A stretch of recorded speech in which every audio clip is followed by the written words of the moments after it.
ఆంధ్రప్రదేశ్ రాజకీయాల్లో తిరుమల తిరుపతి దేవస్థానం మళ్లీ వివాదాస్పదంగా మారింది. ఏ పార్టీ అధికారంలోకి వచ్చినా ఎన్నికల్లో సహకరించిన నేతలకు లేదా పార్టీకి సేవ చేసిన వారికి పదవులు ఇవ్వడం ఆనవాయితీగా మారింది. అయితే వారు కోరుకునే పదవులే ఇవ్వాలని పట్టుబడుతూ ఉండటంతో ప్రభుత్వాలకు బాగా ఇబ్బందులు వస్తున్నాయి. ఇదే సమస్యతో గతంలో వైఎస్ఆర్ కాంగ్రెస్ ప్రభుత్వం కూడా ఎదురైన సంగతి తెలిసిందే. అప్పట్లో జగన్ ఎన్నికలో సహాయంగా ఉన్న పలువురిని సలహాదారులుగా నియమించడమే కాకుండా టీటీడీ బోర్డులోని పదవులు ఇచ్చారు. దీనిపై తీవ్ర విమర్శలు వచ్చాయి. అప్పట్లో ఈ వ్యవహారాన్ని తీవ్రంగా వ్యతిరేకించిన టీడీపీ అధినేత చంద్రబాబు ఇప్పుడు అదే దారిలో నడవలసిన పరిస్థితి ఎదురైంది. ప్రస్తుతం చంద్రబాబు నాయుడు టీటీడీకి సంబంధించి నేరుగా బోర్డులో నియమించకుండా సలహాదారుల పేరుతో కొత్త కమిటీలను ఏర్పాటు చేశారు.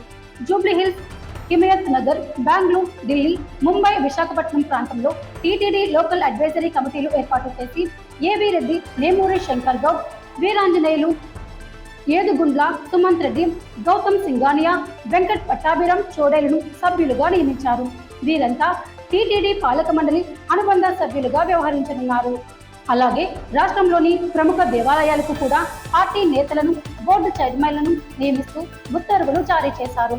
శ్రీశైలం ఆలయానికి కోతుగుంట రమేష్ నాయుడు, శ్రీకాళహస్తికి కొట్టే సాయి ప్రసాద్, వరసిద్ధి వినాయకుని ఆలయానికి వి సురేంద్రబాబు మణినాయుడు, విజయవాడ దుర్గమ్మ దేవస్థానానికి బొర్రా రాధాకృష్ణ, వాడపల్లి వెంకటేశ్వర స్వామి ఆలయానికి ముదునూరి వెంకట్రాజును నియమించారు.